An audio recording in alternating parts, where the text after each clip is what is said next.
Filipenses 3, 17.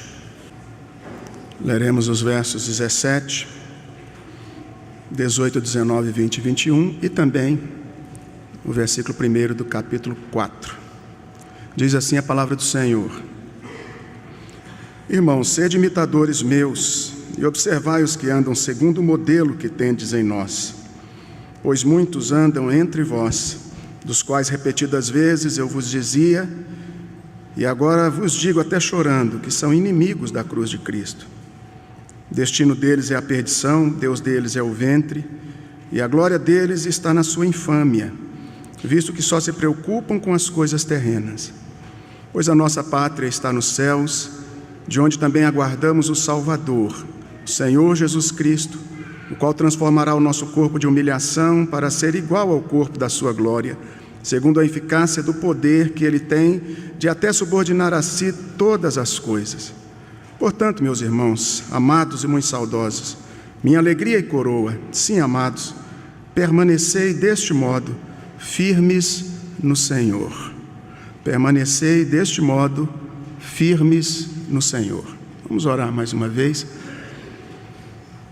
Pai querido, diante da Tua palavra nos encontramos e a nossa intenção, ó Deus, é estudá-la, compreendê-la e ouvir, ó Deus, o Teu recado. Pedimos que o Senhor, assim, fale aos nossos corações, use as nossas vidas e ilumine, ó Deus, os nossos entendimentos para entendermos a Tua palavra, que o Senhor nos conduza no estudo dela e que o Senhor sempre perdoe os nossos pecados e nos ajude, ó Deus, a colocar em prática tudo aquilo que temos aprendido na Tua palavra e que o Senhor faça, ó Deus, com que cada um de nós viva para Ti, persevere, ó Deus, na busca do Senhor, na adoração a Ti, na comunhão contigo, e que, ó Deus, a Tua igreja seja dia após dia reavivada pelo Senhor mesmo e para a glória do Senhor. É o que nós pedimos e Te louvamos em nome de Jesus. Amém. Irmãos, daqui a 41 dias nós entraremos no próximo ano, 2017, e já estamos começando a viver esse tumulto dos últimos dias do ano, que é muito interessante, mas é uma época de balanços, é uma hora que você e eu, normalmente, nós olhamos para trás e começamos a pensar naquilo que fizemos durante o ano, o que fizemos com o tempo que Deus nos deu. Ao olharmos para trás, sempre encontramos algumas coisas que deixamos de lado na nossa vida, no dia a dia. Início de ano, normalmente, fazemos vários projetos, isso é comum, não é? Idealizarmos muitas coisas e falarmos, esse ano vai ser diferente, esse ano eu vou fazer isso, aquilo outro. Mas algumas coisas, com o passar do ano, dos dias, dos meses, vão sendo deixadas de lado. Algumas coisas realmente não são tão importantes, mas outras fazem enorme diferença em nossa vida. A preocupação maior que precisamos ter em relação à nossa vida espiritual. Com o passar do tempo, você tem negligenciado algumas práticas cristãs, vida devocional, leitura da palavra, oração. A cada dia você tem se tornado um melhor cristão, ou você tem deixado algumas coisas de lado? A sua fé tem aumentado, ou você tem algumas vezes deixado até mesmo Deus de lado, dentre os seus tantos projetos? Essa grande preocupação que Paulo tinha ao escrever esta epístola aos Filipenses, consolá-los, exortá-los e pensar na vida espiritual desses irmãos, no que diz respeito a que eles permanecessem firmes no Senhor, a despeito de tantas dificuldades neste mundo, inclusive naquele tempo e hoje também vivenciamos a questão dos falsos profetas e uma expressão que Paulo usa como inimigos da cruz de Cristo. E nós precisamos entender um pouco o que vem a ser isso. O apóstolo Paulo termina esse bloco que nós acabamos de ler, dizendo: permanecei deste modo, firmes no Senhor. Sobre essa firmeza no Senhor é que queremos conversar com vocês nesta manhã. Quando olhamos para o nosso inário Novo Cântico, é com tristeza que eu vejo o hino 132, não que seja um hino triste, é um hino que nos chama, que é uma oração ao Senhor, dizendo: vivifica, Senhor. Mas a terceira estrofe do hino traz uma realidade triste, é por isso que eu digo que me entristeço. O hino diz: quantos que corriam bem, de ti longe agora vão. Outros seguem, mas também sem fervor vivendo estão. Infeliz realidade. Dois grupos, alguns que caminhavam bem na vida cristã, na igreja, em comunhão, mas de repente estão longe do Senhor. Outro grupo dos que estão dentro, os que permanecem, mas permanecem sem calor, sem vida, sem entusiasmo, sem motivação. E aí o hino que nós cantamos diz: vivifica-nos, Senhor, tem misericórdia de nós. A ordem é: permanecei firmes no Senhor. Viver com Cristo implica em se submeter integralmente a Ele, lutar contra as inclinações de nossa carne, lutar, até que um dia sejamos levados deste mundo. A nossa guerra é contra o pecado, contra o mal, contra as inclinações da nossa carne. E a persistência, a perseverança é essencial em qualquer batalha. Quem desiste no meio dos desafios nunca poderá alcançar a vitória. Existe uma frase bem interessante que diz que os desistentes nunca vencem, os vencedores nunca desistem. Deus nos chamou para continuarmos firmes nele. E a Bíblia nos exorta à obediência e à fidelidade. E diz a palavra de Deus que a nossa segurança está em Deus e a vida eterna está assegurada aos que perseverarem até o fim. Romanos 2,7, Mateus 10,22, Jesus diz isso. Quando chegamos lá em Apocalipse 2,10, a grande promessa também: ser fiel até a morte e dar-te-ei a coroa da vida. Encontramos na Bíblia vários exemplos de homens e mulheres que perseveraram no Senhor. Noé, construtor da arca, Abraão, os patriarcas de uma forma geral, Josué, Caleb, Gideão, tantos outros irmãos, os apóstolos do Senhor Jesus, por que não dizer da igreja primitiva? E Atos 2 nos traz uma descrição de que a igreja perseverava sim, na doutrina dos apóstolos, na comunhão, no partir do pão e nas orações, pelo menos em 4 pontos aqui bem claros, da perseverança da igreja dos primeiros dias. Olhamos, infelizmente encontramos também exemplos e relatos de pessoas que não perseveraram, como Judas, como Emineu e Alexandre, citados por Paulo na sua primeira epístola a Timóteo, como o casal Ananias e Safira, que em complô fizeram algo que de fato desagradou o coração de Deus e receberam justa punição do seu erro. Irmãos, é hora de fato avaliarmos o nosso coração. Paulo é um exemplo daqueles que perseveraram no Senhor, e ele nos mostra lá naquela lista de 2 Coríntios capítulo 6, versículo 4 e 5, quantas coisas ele sofreu, em vigílias, em fadigas, em trabalhos, em açoites, em fome, em tantas dificuldades, mas tantos momentos de glória. Não importa quais são as circunstâncias, Deus nos chama para perseverar. Nem eu nem você temos desculpa alguma para apresentar diante de Deus, dizendo que nós não podemos perseverar por causa de quê? De alguém, da circunstância, do sistema, do país, da sua situação? Não, a única coisa que nos impede de perseverarmos é o pecado, e o pecado precisa ser combatido. Deus nos ajuda a desenvolver a perseverança, e de que forma?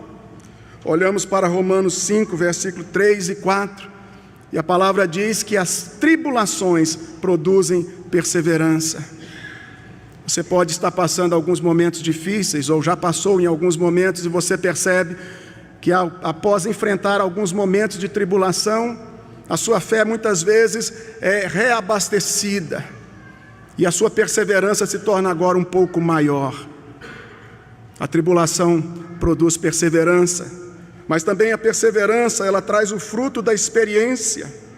E Paulo, preocupado com esse progresso espiritual na vida da igreja de Filipos, nos Filipenses, ele escreve esse texto, e eu estou me concentrando aí no versículo 1 do capítulo 4. Meus amados irmãos, muito saudosos, minha alegria e coroa, permanecei deste modo, firme no Senhor. De que modo? Essa é a grande pergunta. De que modo nós vamos permanecer firmes no Senhor? Eu quero responder essa pergunta, em primeiro lugar, olhando para o verso 17, aonde nos mostra que ser servo, ser modelo de servo para os outros, é imprescindível para permanecermos firmes na carreira cristã. O que é ser modelo de servos? Quando Deus nos resgatou em Cristo Jesus, Ele olha para mim e para você e diz: vós sois a luz do mundo, o sal da terra. E nesse sentido, todo cristão é um missionário, e todos nós somos vistos por aqueles que estão ao nosso redor como servos do Senhor e luzeiros de Cristo. Você e eu somos modelos para todos aqueles que estão ao nosso redor. A pergunta é: temos de fato sido um modelo digno do Evangelho do Senhor Jesus? Paulo está dizendo: sede imitadores meus. Paulo se coloca como modelo e diz: podem me imitar. E o modelo que ele apresenta, na segunda parte do versículo, quando ele vai falar do modelo, o modelo é exatamente o manual de conduta que é a palavra do Senhor. Escrevendo aos Coríntios, 1 Coríntios 11, versículo 1, Paulo convoca os irmãos também a serem imitadores dele. Paulo não se esquivava em momento nenhum dessa responsabilidade. Paulo se preocupava sim com a sua disciplina, sua autodisciplina e o seu testemunho.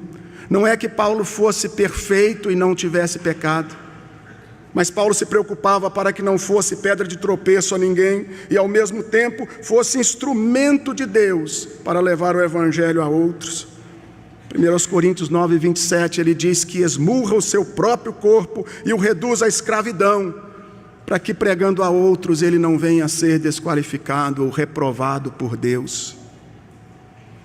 Irmãos, nessa epístola aos Filipenses, Paulo também ainda chama mais uma vez a atenção para a sua pessoa, no sentido de que ele deveria ser imitado e poderia sim. Aí no capítulo 4, versículo 9, quando ele diz: o que também aprendestes e recebestes e ouvistes e vistes em mim, isso praticai. Isso praticai. Quando olhamos para a igreja de Tessalônica, vemos ali os irmãos também sendo destacados pelo apóstolo Paulo. 1 Tessalonicenses 1, verso 7 nos diz isso, de que aquela igreja se tornou referência, se tornou modelo para os crentes da Macedônia, da Acaia e depois de todos os lugares daquela região, onde a fé daqueles irmãos, o testemunho e a transformação que tiveram, deixando os ídolos e voltando-se para Deus, esse modelo foi imitado por tantas outras igrejas. Irmãos, oxalá Deus nos faça a cada dia modelos úteis, dignos de serem imitados. A vida de cada um de nós e a nossa igreja como modelo a tantos outros, não pela nossa perfeição, mas pela nossa dedicação ao Evangelho, pela nossa submissão ao Senhor e obediência a Deus.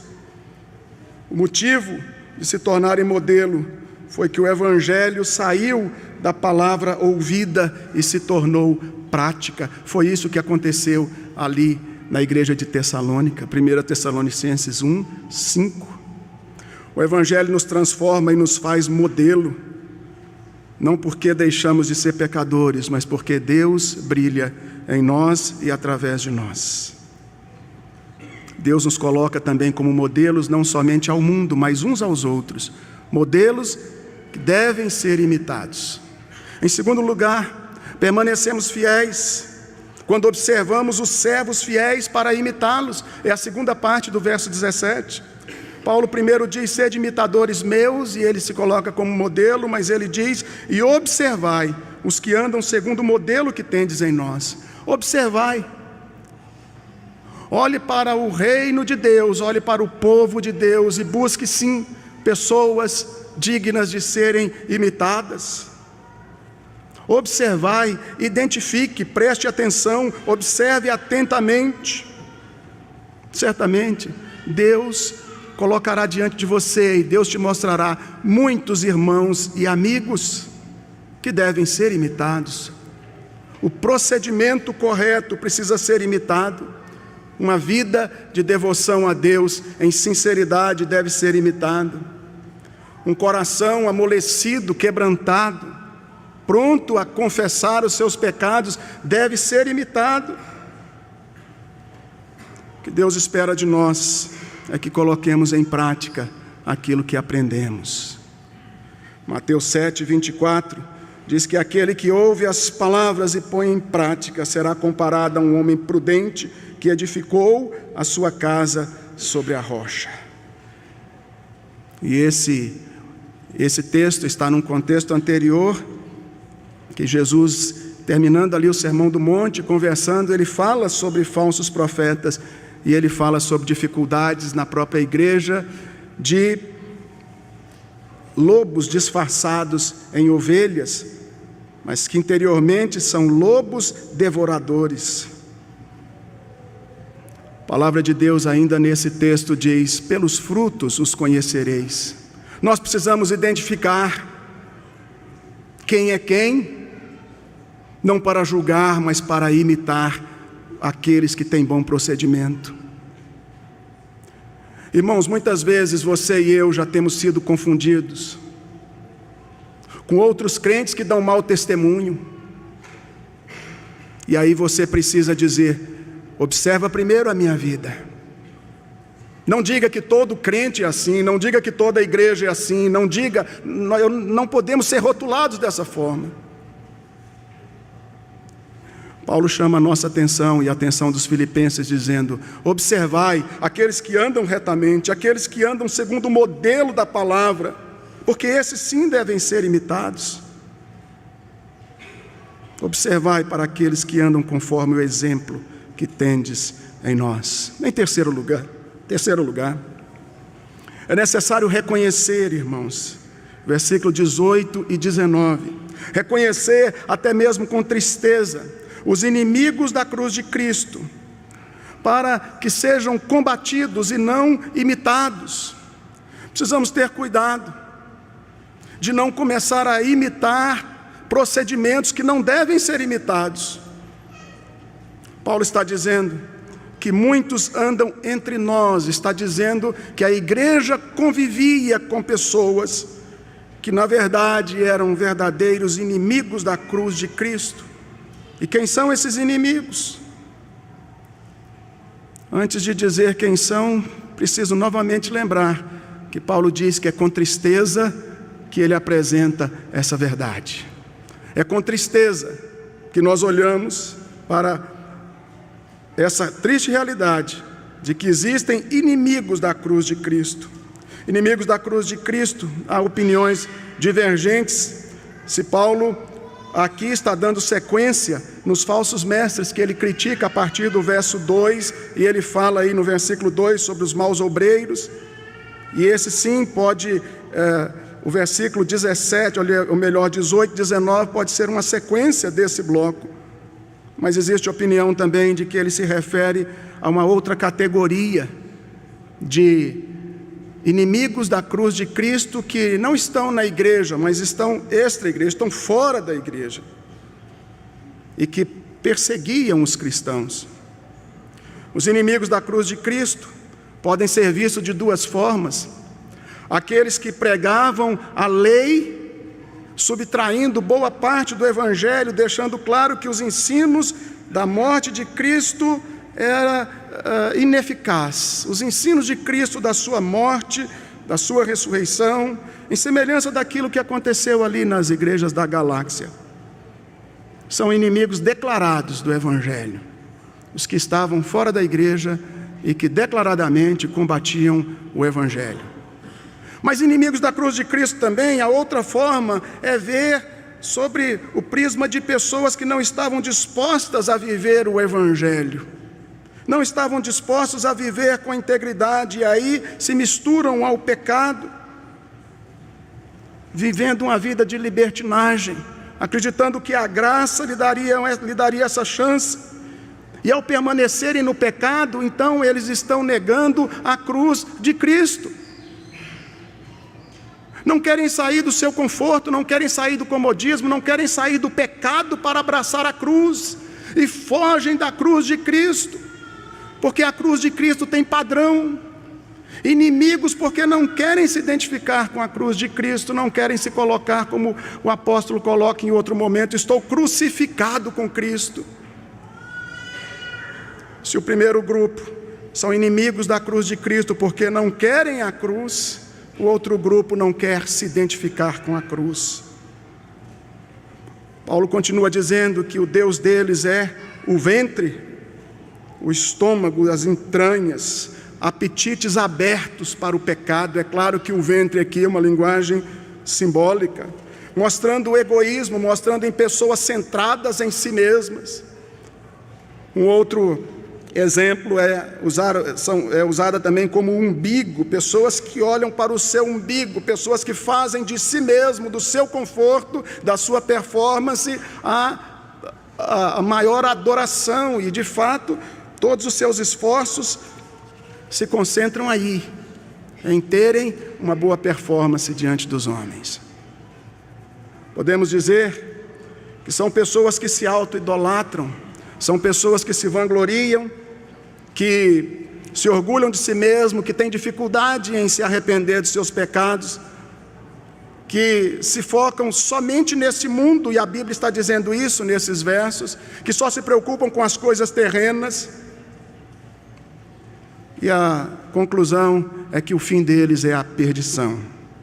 F.F. Bruce disse que aquelas pessoas estavam exercendo má influência em muitas igrejas, e talvez dessem uma chegada a Filipos, se é que já não tinham feito. Algo que não estava acontecendo só na região de Filipos, mas em muitos lugares. João Calvino diz que Paulo se refere não a inimigos declarados, mas a impostores ambiciosos. E ele diz, inquestionavelmente, pessoas desse tipo que enfraquecem a influência do ministério por buscarem seus interesses pessoais, às vezes causam mais estragos do que se fizessem franca oposição a Cristo. E Calvino diz, estes não podem ser poupados. Paulo chama de inimigos da cruz de Cristo. E de que forma eles agem? Eles agem de forma sutil, venenosa e devagarinho, tentando também minar as forças, a fé, a consciência cristã, e minar muitas vezes a espiritualidade dentro do próprio povo de Deus, levando o pecado como normal e ainda trazendo divisão para a igreja. Como é que devem ser tratados? Em primeiro lugar, os inimigos da cruz de Cristo são dignos de orarmos por eles, pela transformação, na expectativa de arrependimento e conversão. Também é necessário admoestarmos, chamar a atenção, todas as vezes que tivermos oportunidade. Em terceiro lugar, nunca devemos imitar o procedimento destes. Precisamos nos vigiar constantemente para não sermos contaminados com a prática irreverente, profana e carnal. O apóstolo Paulo termina esse texto dizendo, em quarto lugar, que para perseverarmos no Senhor é necessário nos lembrarmos dos céus, lembrar que somos cidadãos dos céus, ansiar pela vinda de Cristo. Na vinda de Cristo haverá a ressurreição dos mortos. Os salvos em Cristo Jesus terão seus corpos glorificados. Estaremos então para sempre com o Senhor. E o texto nos diz que o poder de Deus é capaz de sujeitar a si todas as coisas, e pelo poder de Deus, aquele que invoca o nome do Senhor será salvo. Aquele que neste mundo busca o Senhor com integridade, confessa ao Senhor, vive com o Senhor, certamente Deus não o rejeita. Os salvos em Cristo Jesus, nenhum deles se perderá. Somos cidadãos dos céus. A Bíblia diz que a igreja, nós, povo de Deus, somos peregrinos neste mundo, a nossa pátria não é aqui, e precisamos guardar isso no nosso coração, na nossa mente, enchendo o nosso coração de esperança, direcionar os nossos alvos, os nossos pensamentos, as nossas motivações, as nossas expectativas, os nossos projetos de vida, seja para esse ano ou para os anos futuros, direcionar todos eles de conformidade com o reino de Deus, chamando Deus a ser participante de cada um dos nossos projetos, vivendo muito mais para Cristo do que para nós mesmos, abrindo mão dos valores deste mundo, como diz o apóstolo Paulo, aqui nessa epístola aos Filipenses, capítulo 1, verso 20 e 21, para mim o viver é Cristo, morrer é lucro. Ele nos diz que prossegue para o alvo, para o prêmio da soberana vocação em Cristo Jesus, e que todos nós que somos perfeitos tenhamos esse sentimento e andemos de acordo com o que já alcançamos. A igreja do Senhor Jesus é a comunidade da esperança aqui na terra. Vivemos sim com os pés neste mundo, mas com os olhos nos céus. O crente que esquece da eternidade, que se esquece da vinda do nosso Senhor Jesus, e de que o Senhor nos preparou um céu para morarmos eternamente com Ele. O crente que se esquece disso é um crente que já está deixando de permanecer em Cristo. Diante disso, irmãos, que nós vimos ser modelo, imitando também os servos que andam dignamente, fazendo distinção dos fiéis com os inimigos da cruz de Cristo, e reavivando a nossa esperança nos céus e na vinda de Cristo. Eu quero deixar rapidamente 3 aplicações práticas. A primeira delas, eu pergunto a você: você é uma pessoa digna de ser imitado? Sua vida é um ótimo exemplo para outros cristãos, seu padrão de conduta cristã de fato é irrepreensível, seu procedimento dentro da igreja e fora da igreja agrada ao Senhor, principalmente fora da igreja. Seus pensamentos, fala, seus comentários, suas roupas, seus olhares, enfim, o seu coração é um coração aprovado diante de Deus, digno de ser imitado pelos irmãos. Você traz a lembrança, quando você traz a lembrança de que está sendo observado e imitado por outros, isso de fato te traz uma compreensão de que você precisa melhorar a cada dia. Se somos líderes, precisamos mais ainda ter esse cuidado. A aplicação prática que eu deixo é: vigie seu comportamento para permanecer firme no Senhor. Vigie o seu comportamento para permanecer firme no Senhor. Segunda aplicação, eu pergunto a você: se você consegue fazer a distinção entre os servos verdadeiros e os inimigos da cruz de Cristo? A quem é que você segue? Quem é que você tem imitado? Será que em alguns momentos você está procedendo como inimigo do reino de Deus e de Cristo? Você reúne, agrupa, aconselha, acolhe, ou você espalha e divide o povo de Deus? Você é amigo de Jesus ou inimigo do reino de Deus? Olhe para a sua vida e eu digo a você: cuide do seu coração, para não se tornar o inimigo de Deus e para permanecer firme no Senhor. Cuide do seu coração, para que você permaneça firme em Deus. E em último lugar, eu pergunto a você: onde é que está a sua esperança? Sua esperança está nos céus ou na terra? Você vive para os seus negócios, para as suas riquezas, para os seus bens, seu dinheiro, sua profissão, seus estudos, quem sabe seu lazer, sua família, seu computador, sua namorada, seus talentos, habilidades, para si mesmo, ou você vive para Deus? Você está pronto a sofrer por amor ao Evangelho? Paulo diz que nós recebemos a graça não somente de crer no Senhor, mas de padecer por Ele. Você está pronto a isso? Ou você não consegue suportar uma crítica que já está se rebelando contra Deus, contra as pessoas? Quando você ora, você se lembra do sacrifício de Cristo na cruz. Nós daqui a pouco vamos participar da mesa do Senhor. Você se lembra disso? Você se lembra da glória celeste? Você se lembra das mansões celestiais? Onde está a sua esperança? Ao passar pelas tribulações na vida, você enche seu coração de esperança de que um dia toda lágrima será enxugada por Deus e de que não haverá pranto, nem dor, nem pecado. É assim que você passa pelas tribulações, com o coração cheio de esperança. Eu deixo a aplicação dizendo: alimente-se da esperança em Cristo, para permanecer firme no Senhor.